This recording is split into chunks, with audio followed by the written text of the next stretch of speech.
জীবনে আসলে শর্টকাটের কোনো সুযোগ নেই, বিশেষ করে আমরা যারা মিডল ক্লাস ফ্যামিলিতে বিলং করি তাদের তো একদমই না। এই শীতের মধ্যে আমার যেখানে থাকার কথা ছিল কম্বলের নিচে, সেখানে আমি সকাল 5টায় উঠে রেডি হয়ে বাইরে যাচ্ছি শুধুমাত্র নিজের একটা বিজনেস করার জন্য। আমি এত কষ্ট করেছি। হ্যালো সবাইকে ওয়েলকাম করছি আমার ডেইলি ভ্লগে। ওই দিন আমরা গিয়েছিলাম আমাদের গুড়ের পেস্ট সল্টিকার জন্য প্রোডাক্ট সোর্সিং করতে। সকাল 5টায় লিটারালি আমি এভাবে প্যাকেট হয়ে বের হয়েছিলাম। এরপরও আমার ঠান্ডা লাগছিল, প্রচন্ড কুয়াশায় আমার চোখের মাস্কারা এন্ড কাজল চোখের নিচে লেগে আছে। এত সকালে আসার কারণ হচ্ছে গোল গাছের রস খুব সকালই নামিয়ে ফেলা হয়, আর প্রতিদিনই সকাল 10টা বা 11টা নাগাদ রস থেকে গুড় তৈরি করে ফেলা হয়। পাকা ধানের ক্ষেত পার হয়ে আমরা যাচ্ছি রস সংগ্রহ করতে। আর এই হলো আমাদের পুরো টিম। আমাদের যেহেতু এখনো ছোট বিজনেস, তাই আমাদের টিমটাও খুবই ছোট। ইনশাল্লাহ একদিন আমাদের টিমও অনেক বড় হবে। আমাদের পুরো টিম নিয়ে আমরা রস সংগ্রহ করেছিলাম, এন্ড গাছ থেকে রস সংগ্রহ করা কিন্তু খুবই মজার একটা কাজ।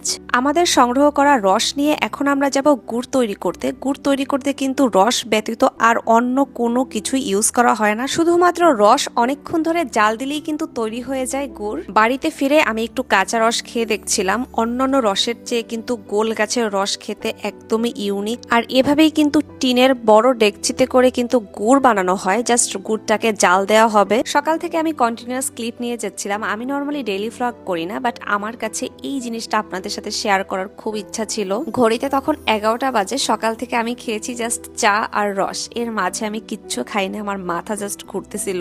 এরপর আমরা তাড়াতাড়ি করে খাবারের দোকানের দিকে চলে যাই। আমরা লুচি আর আলু ভাজা নিয়েছিলাম, সাথে নিয়েছিলাম মিষ্টি। এই মিষ্টিটা খুবই মজা, দক্ষিণবঙ্গের কিন্তু সব মিষ্টি কম বেশি খুব মজা হয়। ফিরে এসে আবার আমরা কিছু কন্টেন্ট শুট করি। এর মাঝে আমাদের যেসব প্রোডাক্টগুলি হয়ে গেছে সেসবের প্যাকেজিং অলমোস্ট ডান করে আমরা কিন্তু চলে যাই কুয়াকাটার দিকে। ওই দিন এতটাই ঠান্ডা লাগছিল যে আমি কুয়াকাটার গিয়েও একটু বেটার ফিল করছিলাম না। প্রচন্ড রোদ, তাও অনেক বেশি ঠান্ডা, প্লাস সাথে বাতাস। ঝিনুক জমে একটা বীজ পুরো সাদা হয়ে আছে, আর এই জিনিসটা দেখার জন্যই আমি গিয়েছিলাম মেনলি। আপনাদেরকে তো আমার বিজনেসের প্রোডাক্টের কথাই বলা হলো না। আমরা সেল করি মেনলি গোল গাছের গুড়। অন্যান্য গুড়ের তুলনায় গোলের গুড় কিন্তু অনেক বেশি টেস্টি, প্লাস এই গুড় কিন্তু অনেক বেশি স্বাস্থ্যসম্মত। যারা এখনো গোলের গুড় ট্রাই করেননি তারা একবার হলেও ট্রাই করে দেখবেন। আমি শিওর করে বলতে পারি আপনাদের এই গুড়ের টেস্ট ভীষণ ভালো লাগবে। চা দিয়ে খেতে পারবেন, প্লাস ভাতের সাথে, দুধের সাথে, পিঠা বানিয়ে নানাভাবে খেতে পারবেন। অর্ডার করতে কিন্তু ইনবক্স করতে পারেন সল্টিকা পেজে। যাদের ডায়াবেটিস আছে বা চিনির বদলে যারা জিরো ক্যাল খাচ্ছেন তাদের জন্য কিন্তু একটা ভালো বিকল্প হচ্ছে এই গুড়টা। আমার সব থেকে পছন্দ এই গুড়ের চা। আমার নতুন বিজনেস সবাই অনেক বেশি সাপোর্ট করবেন, পাশাপাশি আমার জন্য অনেক দোয়া করবেন। ব্লগটা কেমন লেগেছে অবশ্যই আমাকে কমেন্ট করে জানাবেন। আল্লাহ হাফিজ সবাইকে।